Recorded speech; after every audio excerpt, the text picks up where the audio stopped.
This morning, Lauren Fitch encouraged us to ask the question, will we get the future we planned for? Our final speakers this afternoon, we welcome Don Ruzicka and welcome back Cree Elder Kenneth Saddleback. Don and Marie Ruzicka own Sunrise Farms of East Central Alberta in Flagstaff County.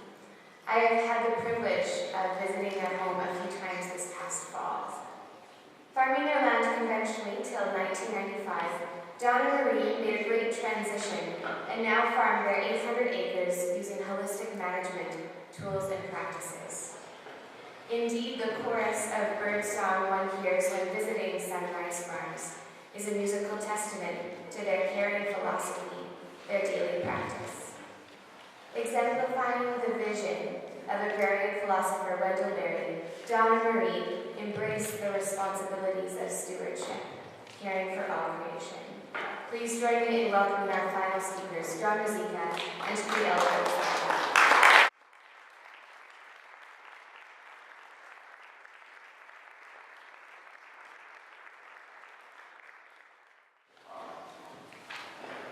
Thank you for the introduction program. Good afternoon, everyone. I'd like to thank the organizing committee for inviting me to be here to share a few moments and a bit of a story about our farm. My wife Marie takes all the pictures, except for maybe one or two of my presentations. This is a typical picture. Marie goes for about a 3-mile walk every morning to keep in touch with the spirit of the land.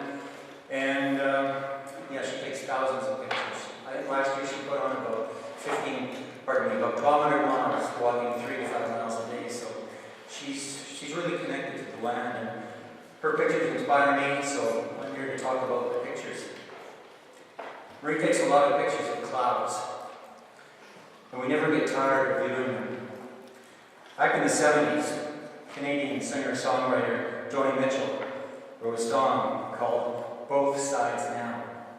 The chorus begins with the words, "I've looked at clouds from both sides now." When I hear this song on the oldie station, I make a small substitution by removing the word clouds and inserting the word farming. Over the past 29 years, I've looked at farming from both sides now. In 1983, Marie and I and our 3 children moved to the farm that my grandparents settled back in 1909. We began farming using the industrial model. It didn't work financially, and it didn't work for nature either. And I take responsibility, full responsibility for both. We changed to a grass-based, certified organic niche model in 1995 as a result of taking the course in holistic management. This course taught us to farm in harmony with nature and to look at the land from an ecosystem perspective. We went from the industrial side of growing and raising food for the commodities market to a niche market way of growing and raising food for local consumers. Holistic management made me aware of the damage that I had done to the land, and it helped me to see everything through new eyes. This sobering encounter nudged us to decide that any decisions that we would make from here on in would be made with the future in mind, a future that brought the importance of cooperating with nature into focus. Not just our future, but the future of those who would farm the land after we were gone. To rebuild and restore the damage that I had done, I referred to as the long haul. It was an acknowledgement that I needed to start over by taking some responsibility for my actions in the way that I managed the land and how I would change that management. In dry years, I had plowed sloughs so I could grow more grain. I cleared lots of bush so that I could grow even more grain. I had no idea that these were valuable pieces of the ecosystem that had to be put back and reassembled to make the ecosystem whole. This picture depicts very well how the first part of our farming experience unfolded. I watched a presentation by Lauren Fitch many years ago where he used this mirror to make a point. The message, objects in the mirror are closer than they appear. It is one that I constantly ponder as issues surface regarding the effects that we humans have on nature and the decisions that we make.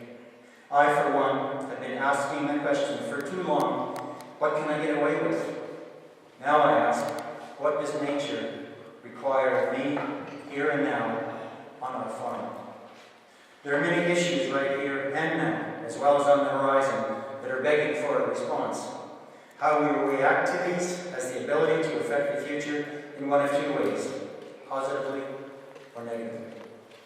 I will spend my time with you today showing you how we've made decisions about the future and the way that we farm, and how we've come to understand the importance of nature as a significant partner. We have a small herd of 25 cows that live totally off forages with no grain in their diet.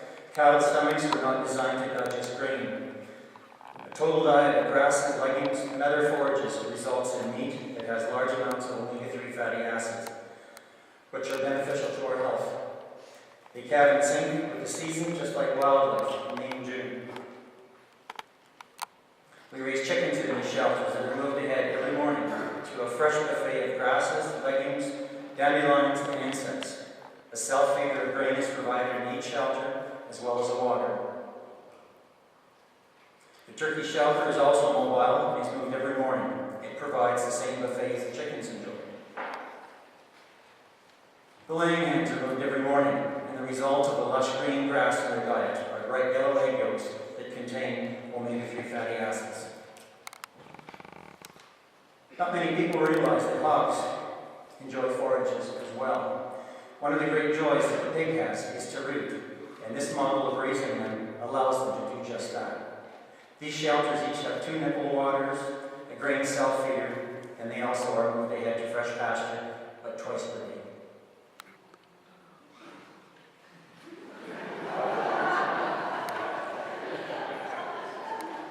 Marie and I value quality of life, and we feel that our livestock should also enjoy those same values. So I try to make it interesting.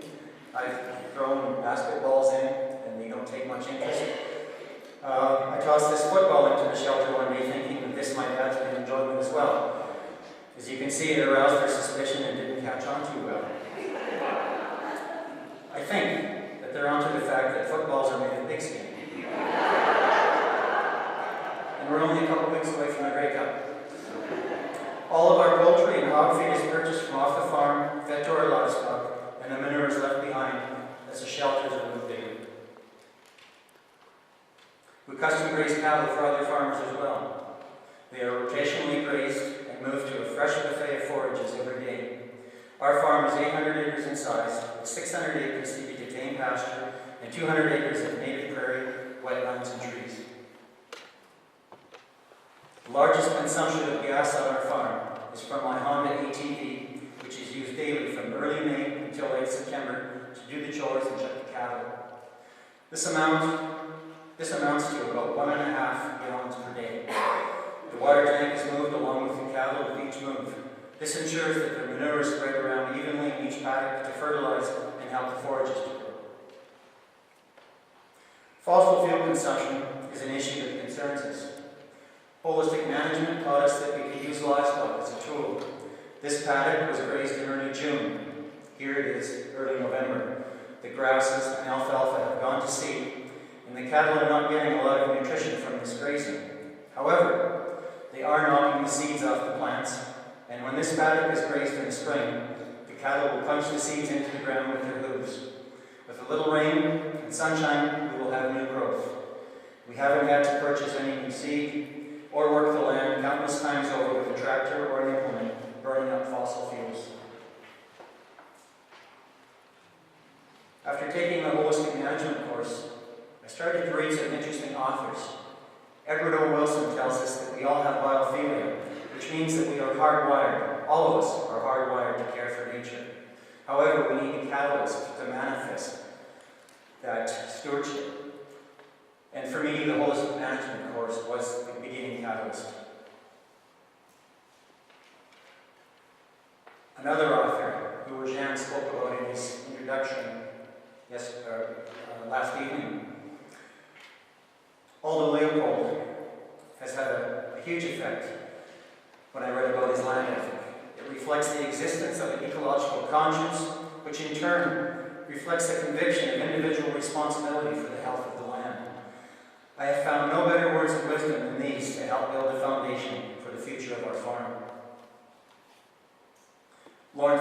colleague Noreen Ambrose from Cows and Fish came to our county in 1998 and gave a presentation on the value of riparian areas and their critical importance to the health of the land. This was the first time that it occurred to me that we need to have a conversation with the land. But how do you do this if you don't know the language? Lauren and Noreen knew the language, and they were responsible for many of us wanting to learn this language. Although we never realized it at the time, this presentation planted the seeds for the Iron Creek Watershed Improvement Society, which was formed in 2001 in Flagstaff County. And we've received a lot of help from Cows and Fish in all that time to help us with initiatives in our county with our watershed. The essence of the presentation is described by Margaret Wheatley in this quote: "There is no more powerful way to initiate significant change than to convene a conversation. When a community of people discovers that they share a concern, change begins. There is no power equal to a community discovering what it cares about." And I feel that in this conference here today. We fenced this creek that runs through this wetland in 1997 to keep the cows from messing in the water when they came to drink. After the presentation on riparian health by Lauren and Noreen, I realized that the green zone around this wetland, when it became healthy with deep-rooted trees and forages, would help stabilize the creek banks and clean up the water not only for our cattle, but also for landowners living downstream. It's doing its best to impersonate the core water treatment plant in Edmonton. If landowners take responsibility for the health of the water that runs through their land, villages, towns, and cities will not have to spend as much money cleaning up for their citizens. Riparian areas provide habitat for wildlife, which increases the biodiversity on our farm. And once again, Edward O. Wilson maintains that the more species living in an ecosystem, the higher its productivity and the greater the stability to withstand drought and other forms of environmental stress. Wilson has just described a recipe for resilience, as well as a great way to prepare for the future. In 2006, Cows and Fish did a riparian health assessment of this area, which gave it a score of 84%, which is healthy. Since fencing it off in 1997, it took 10 years to bring it back to good health. All of our creeks and dugouts are fenced off from livestock, and water has come to them with a portable, solar-powered water pumping system. The abundance of vegetation surrounding this dugout filters the snow melt in the spring and also provides habitat for wildlife. After I fenced off the dugouts and riparian areas, I noticed an abundance of dragonflies showing up. A lot of people tell me these are just little things. Because there was no disturbance from the cattle, the vegetation began to grow and provided habitat for dragonflies. When a drought moves in, grasshoppers increase, and grasshoppers eat gardens, they eat lawn, they eat your grain if you grow grain, and they eat your pasture. The dragonflies fly back and forth from our pastures and consume grasshoppers and grasshopper larvae. This is one reason why we don't have to spray for grasshoppers. We've planted shelter belts of 2 rows around all of our quarter sections and down the center as well. These consist of maples on the left and a mix of berry bushes on the right. These chokecherries flower in May and attract pollinating insects.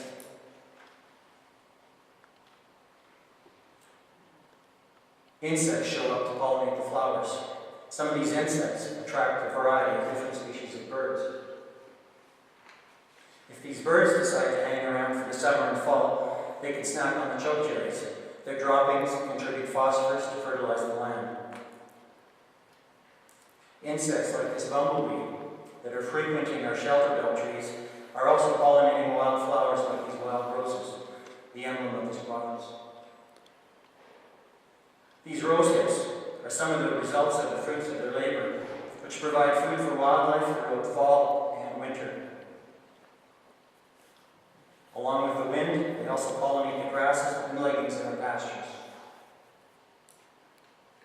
When I look at Marie's garden, I'm reminded that every third bite of food that we take depends on a pollinating insect. Wildlife also use tree corridors to move around our farm and to cross to neighboring farms. The trees trap snow in the winter and sequester carbon during the growing season. This translates into water in the spring, which helps our pastures to grow and also replenishes the aquifer. One aspect, I think, is one of the most critical dangers to the futures of sustainable agriculture today. I have to say that it is the loss of pollinating insects. Without pollinators, we would lose 1/3 of our diet, nearly all of our high nutrient food, most terrestrial ecosystems would collapse, important plant species that provide raw materials for medicine would die out, and the biosphere would stop filtering air and fresh water for us and other wildlife. Factors such as uncontrolled development, agricultural intensification, chemical misuse, and pathogen introduction are decimating the populations. We have partnered with an ecologist and an agroforestry specialist with Agriculture and Agri-Food Canada to plan a new tree planting design called the Eco-Buffer, whose goal is to attract pollinators. It consists of a 100-yard planting of 7 rows of a variety of 21 tree species and shrubs planted in a narrow, dense arrangement. Also included in this planting are 20 different species of native flowers and berry plants. Some of these plants begin to flower as early as April when the first sign of heat shows up. As this plant finishes flowering, another one begins, and this flowering process continues on throughout spring, summer, and fall until freezing. These native plants have been included to realize the goal to attract and keep pollinating insects around our farm. Marie took this picture in late September of this year of a bumblebee hanging out in our native flowers. If this encourages them to take up residence on our farm, it will aid in pollinating the legumes like alfalfa and Szechuan milkfish in our pastures. And if we should decide someday, or those that come after us, that they want to grow grain, they're going to have somebody that wants to work on those crops and help pollinate them so those crops will yield very well. Since 2003, we've planted 60,000 trees on our farm. And you know what? That just started by planting 1 tree. And they're all fenced off, 65 acres. We give that to nature. We've got lots of sloughs and wetlands on our farm. We have fenced them off too. It comes to 85 acres. And we use those this time of year and perhaps later into winter for shelter for the cattle. We still have our cattle grazing right now, but fencing those wetlands and sloughs off started with 1 fence post.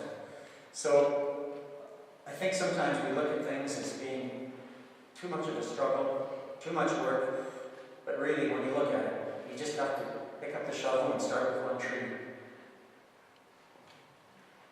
Erecting birdhouses has become another goal for our farm to increase biodiversity.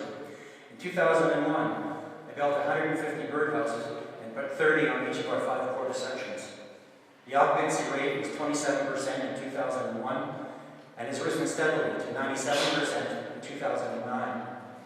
It took 9 years to have almost all of them occupied. This proves to me that if you build it, they will come, but you have to be patient. We now have over 240 birdhouses. I checked the nests in June to see who was taking up residence, and just maybe some feedback on the accommodation.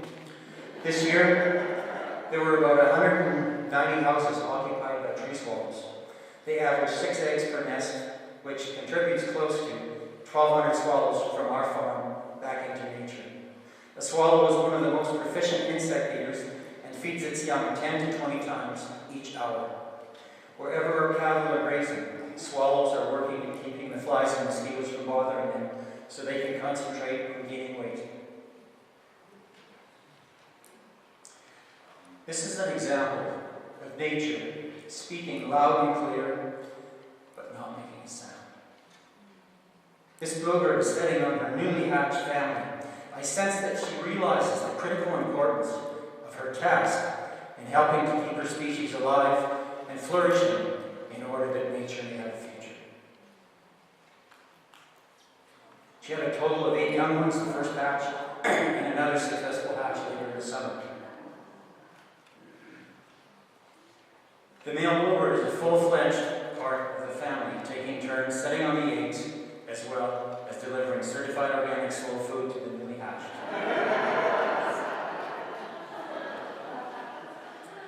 Besides their intrinsic value, they are another important part of our grasshopper control program, as they prefer terrestrial insects and their larvae in their diet. We provided nesting floats for canopy geese on most of our 10 dugouts. After the eggs are laid, it takes about 28 days of setting by the goose and the gander before the goslings hatch. Even though the wee ones were beckoning to their mother, she still had one more egg to hatch. Like the bluebirds, this is another example of the tremendous commitment that biodiversity in nature makes to survive and ensure that they are contributing to a sustainable future. Meadowlarks disappeared from our farm for 11 years. They returned because I started to manage our overgrazed pastures with a lot more care. Instead of grazing them like a golf course green, I started resting them. This allowed the root system to develop, the canopy to grow, and in turn created nesting habitat for meadowlarks and more productive pasture for our cattle. I've learned that when the farmer cares for nature, nature reciprocates in spades. One of the duties that they excel in is in consuming grasshoppers. Their cheerful song is the voice of the grasslands and enhances the spirit of the land. After 11 years of silence, it was a great feeling to give the farm back its most beautiful voice. When we had our gate sign built in 2008, it was obvious to have a meadowlark on it. It reminds us every day that we drive by it that our actions can either enhance nature or diminish it. Glenn Meadegard from here at Augustana has been doing bird surveys on our farm since 2004. The first year we built it, we had 41 species. Since then, if you add all the species that he has counted each year, it comes to 84 species. Paying attention to Glenn's knowledge and wisdom and adjusting our land management has contributed to many of these new arrivals. Ounce for ounce, this eastern kingbird has more fight and spunk than any other bird I've ever observed. They will challenge hawks, ravens, magpies, crows, and any other species that dares to venture too far into its territory. I am convinced that as farmers, we have to become more protective of our land and all that it harbors. As a result, this eastern kingbird is a great source of inspiration for me. This late September picture shows how important water is to our farm. This dugout was excavated in 1998. If you add up all the livestock that have drank water pumped from here every year since then, it comes to over 4,000 head of cattle. None of our cattle have ever set foot in this area. Only wildlife drink from here. If you've ever been to a presentation hosted by the Battle River Watershed Alliance, you will know that this watershed does not have the luxury of a glacier to feed it. It's dependent on rainfall and snowmelt. This message raises a flag that we need to manage our water with great care. This dugout has not had any runoff for 2 years, and if there's no snow this winter, it will be empty by next summer. When it's full, the water level is just below where the solar panels are sitting. If I had allowed the cattle to drink directly from the edge for the last 14 years, it would have been undrinkable sludge and most likely dry by now, and it would have also caused some serious health issues for our cattle. By fencing it off, we've bought more time that may bring us some long overdue spring runoff soon, preferably this coming spring.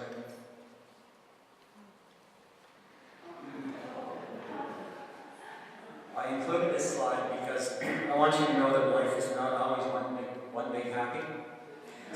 Stuff happens. We raised these jumbo pheasants for 3 years.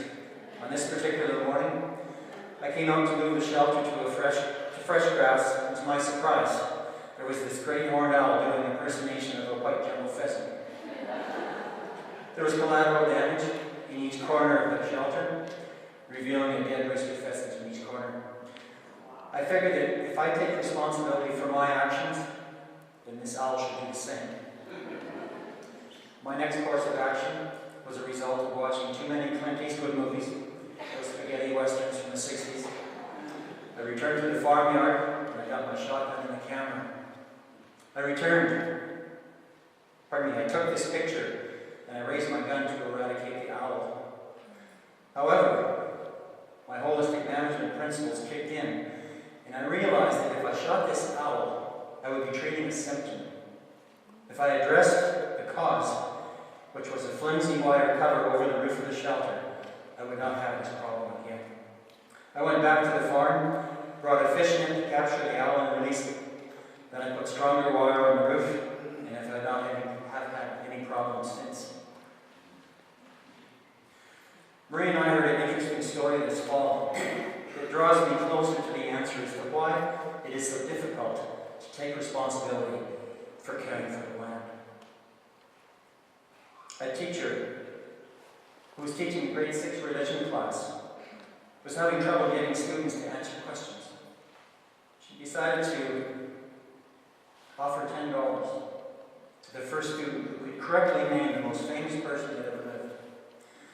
The first student, little Irish girl, put her hand up and said that it was St. Patrick. She was told that this was not the correct answer. A Scottish lad raised his hand and replied that it was St. Andrew. Again, this was not the right answer. A Jewish boy sitting in the front row got the teacher's attention with his waving hand and told her that the most famous person that ever lived was Jesus Christ. The teacher announced that this was indeed the correct answer and to come forward for the $10. Before she handed it to him, she asked him why he was so sure of his answer. His reply was that he knew in his heart that the correct answer was Moses. He said, "Teacher, business is business."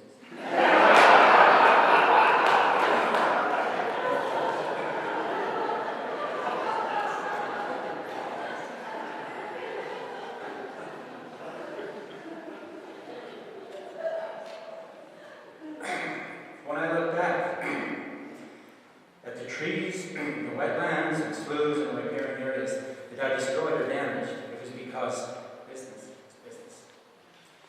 And I had not yet met the people who would teach me about the value of nature. It has an ecological and economic value that needs to be factored in to every business decision.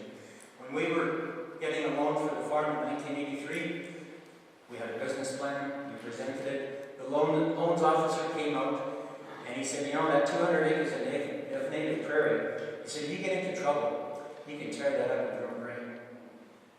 I never heard anything about meadowlarks, never heard anything about, in this province, 75% of all wildlife, of endangered species and species at risk make their home on native prairie.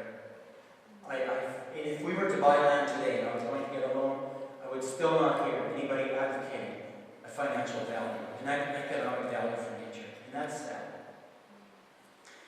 If we lose it, how much will it cost to get it back? And how much will it affect productivity and trying? When I look back, it took 10 years to bring the riparian area back to what it has. It took 11 years to rebuild the habitat necessary to bring meadowlarks back. It took 9 years to go from 41 species of birds to 84 species. And it took 9 years to go from 27% occupancy of our birdhouses to 97%. If I were to try to accomplish this starting this year, would it take as long or longer? We don't know. Climate change is a wild card, and it appears to be leaving no one untouched. This has made me think that in our management, it isn't a bad idea to err on the side of caution. If there's going to be a future for those that come after us, we will need a business model that includes asking the question of nature, what do you require of us?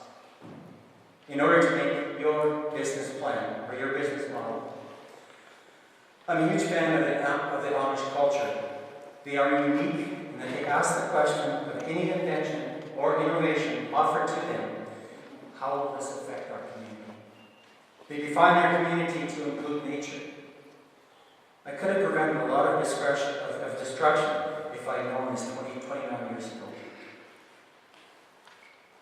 About 6 years ago, these two children and their parents came to visit us from Missoula, Montana. They'd never been on a farm before.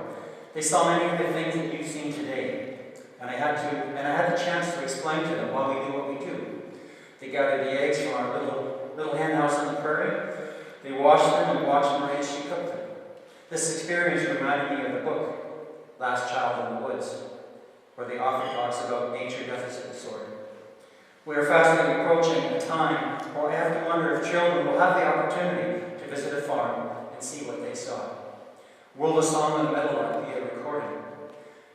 Will a farm that is tuned into nature be a type of theme park where families can pay to take their children to see how things used to be or should be?